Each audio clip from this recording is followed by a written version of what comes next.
네, 안녕하세요. 모터그래프 김한영 기자입니다. 오늘은 여러분들이 관심 있게 보시는 그런 부분일 수도 있겠어요. 최근 들어서 자동차 배기가스에 대해서 여러 가지 관심들이 있는데요. 바로 그 배기가스에 대해서 설명을 드리려고 합니다. 배기가스에 대한 설명 지난번에 한번 드렸고, 그러면 그 배기가스가 적게 나오는 여러 가지 방법들, 특히 하이브리드 그리고 전기차 이런 것들이 있을 텐데 어떤 것이 있는지 한번 살펴보죠.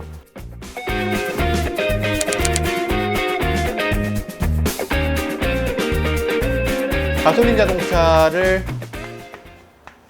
무려 100년 전에 만들었어요. 칼 벤츠가 있었고요.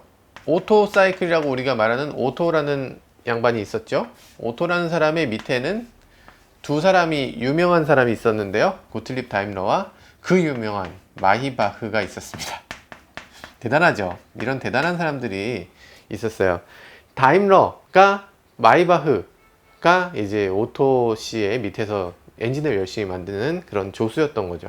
이 사람들이 먼저 자동차를 만들었습니다. 근데 이 사람들은 자동차를 이렇게 바퀴 두 개를 갖고서 이렇게 오토바이처럼 만들었어요. 이렇게 오토바이처럼 여기 엔진이 달려있고 이렇게 사람이 이 위에 자전거처럼 앉는 형태로 이렇게 만들었더니 좀 이상한가요? 실제로 이렇게 생겼다는 건 아니고 제 그림이 좀 그래요. 자료 사진이 아마 있을 거예요. 이렇게 만들었던 이유는 이 사람들의 작업실의 문이 이렇게 작았기 때문이에요. 문으로 나가야 되기 때문에 어쨌든 작업실에서 나갈 수 있도록 이 이륜차로 만들었던 거죠. 아예 마차를 생각을 못하고 자전거에다가 엔진을 달면 어떨까 해서 만든 게 고틀립 다임러와 마이바흐의 이런 이륜차입니다. 칼벤츠는 바퀴를 이렇게 3개를 달아서 정말 네, 그림은 나중에 자료 사진이 지금 나가고 있을 거예요. 칼벤츠의 그런 3륜 자동차가 나왔죠. 그러면서 칼벤츠가 한 것은 뭐냐?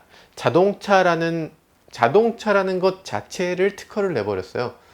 가솔린 엔진을 자동차에 얹은 것은 내 특허, 내가 오너십을 가졌어 라고 한 거예요. 그래서 칼벤츠가 최초의 자동차를 만들었다는 것이 바로 그 최초의 페이턴트 모터바겐이라고 하는 그걸 칼벤츠가 최초로 만든 겁니다. 페이턴트라는 건 이제 특허라는 거잖아요. 모터바겐은 엔진 자동차란 뜻이에요. 바겐은 독일어로 자동차죠.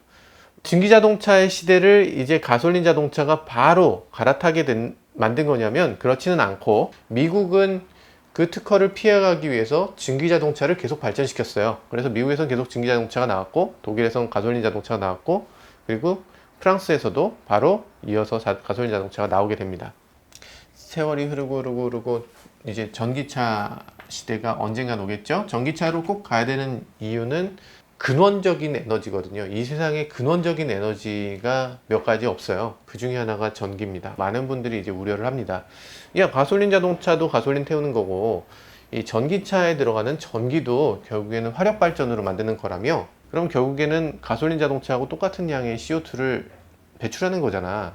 엔진이 거의 1000rpm에 있다가 웅 하고 가속하면 효율이 좋지 않죠. 연비가 떨어진다고 다들 알고 계시잖아요. 자동차 엔진이 웅 하고 일정한 속도로 돈다면 가장 효율이 높은 시점을 뽑아낼 수 있겠죠. 그래서 휘발유 엔진의 경우 에너지 효율을 우리가 그 이상적으로 보는 게 40%입니다. 40%를 넘는 건 전엔 불가능하다고 했어요. 근데 지금은 이론상 가질 수 있는 최고치라고 보고 있습니다. 가속 감소까지 하면 거의 낮게는 10% 이내로도 떨어지죠. 발전소는 터빈을 이용합니다. 터빈을 이용하는데 화력 발전이라고 하더라도 터빈이고, 원자력 발전이라고 하더라도 터빈입니다. 어쨌든 물을 끓이고 그 물을 가지고서 증기기관처럼 이렇게 발전을 시키는 거예요. 하이테크가 아니죠. 로우테크죠. 그럼에도 불구하고 이 터빈이 이렇게 프로펠러처럼 돌게끔 되어 있는데요. 이렇게 돌기 때문에 얘는 한번 돌기 시작할 때까지는 굉장히 힘이 많이 들어갈 수 있겠죠. 그런데 한번 돌기 시작하면 그때부터는 에너지가 거의 들지 않습니다. 그래서 화력발전소든 원자력발전소든 한번 가동하면 계속 도는 그걸 이용하는 거예요. 여기서 전기가 나오는 그 효율은 80% 이상이에요. 이건 40% 이하고요. 어떤 자동차 엔진도 40%를 넘지 못해요. 어지간한 전기 발전소는 80% 이상을 내요. 이 개별적인 자동차에 달려있는 엔진에 비해서 2배 이상 높은 효율을 보여준다. 이 배기가스를 차마다 다 규제하는 건 쉽지 않은 일이에요. 그래서 어떤 차는 뭐 디젤이 어떻네, 어떤 차는 가솔린이 어떻네, 뭐 배기가스가 많네, 뭐 등등등의 뭐 CO2가 많네, 뭐 등등의 여러 가지 얘기들이 나오죠. 반면에 발전소에서 한 곳에서 발전을 하고 나오면 이 여기서 나오는 배기가스만 규제를 하면 됩니다. 요거만 필터링 하면 돼요. 그러면 별 문제가 생기지 않겠죠. 전기차는 친환경적이냐? 당연히 친환경적이다 말씀드릴 수 있고요. 친환경적이지 않은 요인도 있지 않느냐? 예를 들면 여기에 리튬이온이라든지 그런 배터리라든지 아니면 모터에서 히토류를 사용하는 부분이라든지 등등의 여러 가지 문제가 있기 때문에 친환경적이 아닌 것 같은데, 네, 그건 그럴 수 있습니다. 그래서 이제 배터리는 어떻게든 재활용하는 방법을 연구를 해야 되고, 그렇긴 한데 어쨌든 이 연구가 필요하긴 하지만 결국에 전기차로 가는 게 친환경이다. 이거는 그냥 그렇게 믿으셔도 돼요. 그거는 뭐 더 이상 고민될 수 있는 여지가 없습니다. 전기차는 친환경적이에요. 전기차하고 똑같은 방법이 배터리를 쓰지 않는 차들이 있습니다. 전기차하고 똑같은데 배터리를 쓰지 않는 차가 수소연료 전지차예요. 수소연료 전지차는 뭐냐면 이 자동차에서 배터리를 사용하는 대신에 여기에 수소 탱크를 넣어 놓는 겁니다. 수소연료 전지차는 도요타에서 지금 정말 앞서 있어요. 도요타의 미라이라는 차가 있어요. 도요타 미라이는 그 실제로 판매되는 세단이에요. 진짜로 판매가 됩니다. 현대차가 최초의 양산차라고 해서 투싼 iX 수소연료 전지차를 만들었어요. 가격을 1억 원, 엄청나게 싸게 만들었어요. 그러면서 1억 원입니다. 고객님 이러면서 딱 팔았는데 도요타 미라이가 한 5천만 원 정도에 내놓은 겁니다. 그러니까 투싼 iX는 바로 5천만 원대로 낮췄는데 낮추면서 5천만 원을 깎아줬다면 도대체 남는 게 없겠죠. 그래서 투싼 iX는 돈을 줘도 살 수 없는 그런 자동차로 돼가고 있어요. 도요타 미라이는 애초에 5천만 원에 팔 수 있도록 만들어진 자동차고요. 그렇기 때문에 이 둘의 그 격차가 엄청나게 있다고 생각이 되네요. 수소연료전지차 같은 경우는 한번 주유하면 1000km를 갑니다. 요즘 들어선 1000km 가는 수소연료전지차가 많아요. 뭐 미라이 같은 경우도 아마 700km 정도 가는 것 같아요. 어쨌든 가솔린 차보다 훨씬 더 멀리까지 갈 수 있는 그런 아주 효율적인 운송수단이긴 해요. 어쨌든 지금은 전기차 시대다. 아직은. 그리고 이 전기차는 보급이 어쩔 수 없이 보급이 늦어질 수밖에 없게 되어 있다라는 거죠. 그리고 전기차가 지금 당장 갑자기 막 늘어난다면 그러면 그걸 다 공급할 수 있는 발전소도 없어요. 발전소가 지금 우리 그 필요 요구 전기량에 간당간당하게 이렇게 아슬아슬하게 맞춰져 있는데, 만약에 이 전기차가 전체 시장에서 5%만 보급이 돼도 우리 전기는 블랙아웃이 되고 아주 큰 재앙을 얻게 될 거라는 그런 얘기도 있습니다. 그러면 우리 전기차 나올 때까지 그러면 우리는 넉넉히 있어야 되는 거냐? 그래서 아닙니다 하고 이제 만든 게 바로 하이브리드예요. 하이브리드와 플러그인 하이브리드입니다. 플러그인 하이브리드. 플러그인 하이브리드를 거쳐서 전기차로 가라 라는 거예요. 조금씩 더 발전하는 거예요. 이 가솔린 자동차보다 더 오히려 먼저 나온 전기 자동차가 있어요. 전기차가 오히려 이 당시에 새로운 기술이 아니라 전기차는 이때부터 있었습니다. 전기차는 이때부터 있었는데요. 이 전기차를 만들고 그리고 그 전기차를 운행할 수 있는 배터리를 만들지는 못했어요. 그래서 배터리가 굉장히 빨리 고갈됐습니다. 그래서 사람들은 전기차를 진짜 이렇게 생겼어요. 진짜 이렇게 순수레 같이 생겼죠. 사람이 여기 탑니다. 이렇게 진짜 크기가 이만해요. 사람이 이렇게 타는 그런 전기차를 만들어서 이제 여기다 모터를 이제 달고 뭐 이런 식으로 연결을 했겠죠. 배터리를 여기다가 계속 쌓아 놓는 거예요. 계속 쌓아서 이렇게 갔는데 이거 얼마 못 가니까, 그래서 여기다가 전기 엔진도 장착을 합니다. 뭐 엔진을 뭐 어디다 장착했겠죠. 어디다 장착하고 이걸 충전을 합니다. 이걸 만든 사람이 바로 페르디난트 포르쉐예요. 포르쉐 박사라고 여러분들이 아는 바로 그 포르쉐 씨의 직업은 전기 기술자였습니다. 로러 포르쉐라고 하는 전기 하이브리드 카를 이때 당시에 만들었어요. 100년 전의 일이랍니다. 이게 최초의 하이브리드 카냐? 네, 맞습니다. 이건 최초의 하이브리드인데요. 엔진이 충전하고 그걸 갖고 모터를 돌리는 이 방식은 시리얼 하이브리드라고 합니다. 이 시리얼 하이브리드는 지금까지도 사용이 되고 있어요. 하이브리드는 토요타가 처음으로 근대화된 하이브리드를 만들었죠. 토요타가 만든 근대화 하이브리드는 정말 프리우스라는 차로 처음 시작했는데 정말 기발한 자동차였습니다. 엔진 힘이 부족할 때는 모터가 힘을 내고 엔진 힘이 클 때는 모터가 힘을 적게 내는 거예요. 그런 식으로 엔진과 모터가 서로 이렇게 다른 그래프로 움직이면서 엔진은 점점 힘을 내고 모터는 점점 힘을 덜 내는 방식으로 움직였으면 하는 거였어요. 또 하나 중요한 건 모터의 힘으로 그냥 주행을 했으면 좋겠는 거였어요. 근데 그래야 전기차니까. 전기차에 다가가려면 전기차는 모터의 힘으로 주행하는 게 전기차잖아요. 근데 모터의 힘으로 절대 주행을 할 수가 없어. 그러면 그건 전기차라고 할 수가 없죠. 그럼 그건 하이브리드도 아니고 사람들이 쓸데없는 거 내놨네 하고 그냥 없어졌을 거예요. 근데 프리우스는 모터의 힘으로 주행을 했습니다. 모터의 힘으로 주행을 하려고 만든 거죠. 토요타는 이렇게 해서 엔진에다가 모터와 발전기를 동시에 하는 그런 두 개의 장치를 만들었습니다. 엔진이 모터를 거쳐서 이 모터의 힘도 더해서 구동축으로 넘어가는 거예요. 변속기를 그러면 또 만들어야 되나? 그런 것을 한 게 아니라 이 엔진이 정지돼 있을 때도 이 차는 굴러가야 된다는 거예요. 그렇기 때문에 이 안에 있는 요 기어들은 헛돌 수 있게 만들어져 있어요. 이 전체가 헛돌 수 있게 만들어져 있습니다. 여기서 이제 구동축이 있어서 구동축으로 힘이 전달되는 거예요. 이 통 전체가 도는 거죠. 이 통 전체가 도는데 이 통 전체가 돌면서 이 엔진이 멈춰있든 이 모터가 멈춰있든 둘 중에 하나가 움직일 수 있도록 만들어진 거예요. 이 안에 기어들이 여러 개가 이렇게 박혀 있어요. 기어들이 박혀 있는데 어떤 식으로 박혀 있냐면 가운데 이렇게 기어 이빨이 있겠죠. 이빨이 이렇게 있으면 이 가장자리에 이런 기어들이 또 있어요. 이런 기어들이 있는데 이렇게 돌고 있어요. 그러면 얘를 이렇게 돌리면 얘는 어떻게 돌아요? 얘가 오른쪽으로 돌아. 그러면 이 기어들은 어디로 돌아? 그럼 반대로 돌아요. 그죠? 반대로 돌아요. 그래서 이게 가운데 기어가 헛돌 수 있도록 그렇게 만들어져 있습니다. 이 가장자리도 마찬가지로 이 기어가 또 있어요. 이쪽으로 돌면 얘는 이쪽으로 돌고 얘는 다 이쪽으로 돌고 얘는 다 이쪽으로 돌아요. 얘는 다 이쪽으로 돌아요. 그죠?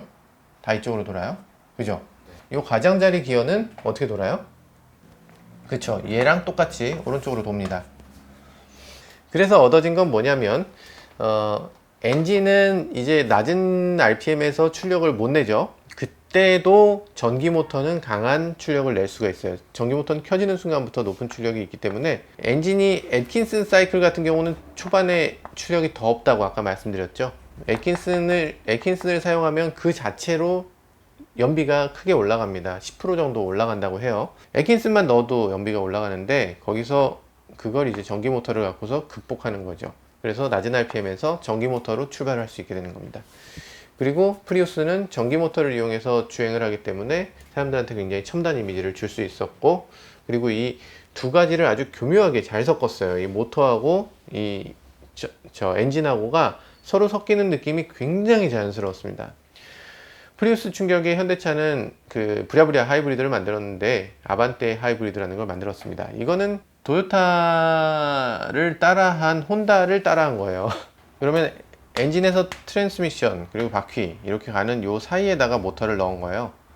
요 사이에다 모터를 넣었는데 이 모터를 넣고 나니까 혼다는 IMA라는 방식을 썼어요. 토요타는 THS라고 했죠. 토요타 하이브리드 시스템. 어쨌든 그래서 혼다는 IMA라는 걸 썼는데 이 IMA는 연비에도 큰 영향을 주지 못하고 차가 전기로 주행하는데도 큰 도움을 주지 못했습니다. 그래서 IMA는 사실상 실패한 거예요. 인사이트 없어졌잖아요.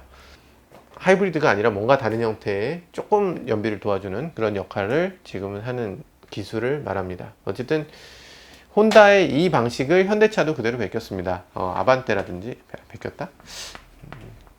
아반떼 하이브리드라든지 아니면 뭐 그때 당시에 뭐 포르테 하이브리드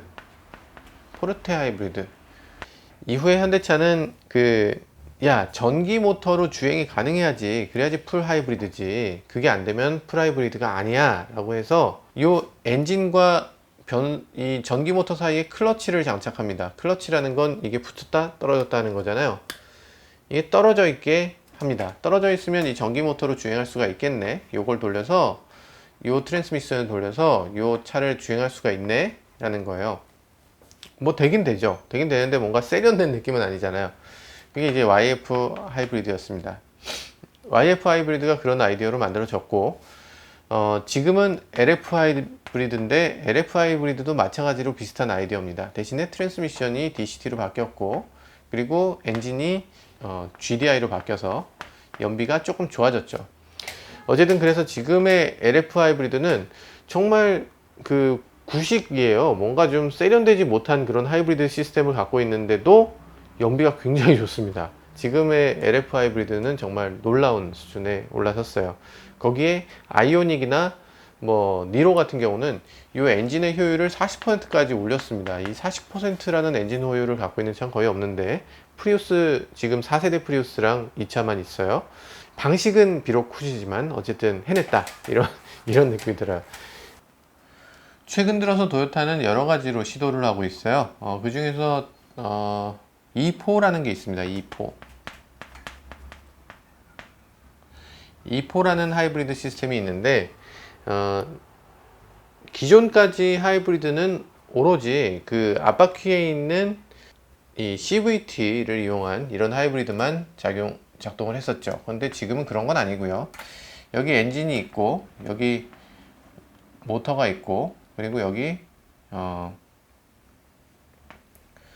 트랜스미션이 하나가 마련됩니다. 트랜스미션이 마련돼서 뒤쪽으로 이렇게 넘어가는 그런 구성을 하고 있는 그런 하이브리드도 있어요. 이건 LS600H 같은 경우는 이 뒤쪽으로 보내는 것까지 하이브리드 시스템을 만들어 놨습니다. 그래서 이 트랜스미션 자체가 세로로 배치됐기 때문에 이 굉장히 독특한 독자적인 하이브리드 시스템을 만들어 냈고요. 이 앞부분은 앞에서 끝나라는 거예요. 여기서 이제 그 드라이브 샤프트를 여기에 연결시키는 거 굉장히 공간도 많이 차지하고 비용도 많이 들고, 그런 걸 왜 하냐는 거예요. 차라리 그럴 거면 그냥 여기다 모터를 하나 더 붙여서 이 전기 모터를 갖고 뒷바퀴를 굴리면 되잖아. 이 앞에는 엔진과 모터와 이 유성 기어를 이용해서 그 앞바퀴를 굴리고, 뒷바퀴는 그냥 전기 모터 하나만 추가해, MG를 하나 더 추가해, 그렇게 하면 되는 거예요. 모터 3개만 달면 그러면 모든 게 해결되잖아. 그렇게 만들어진 거예요.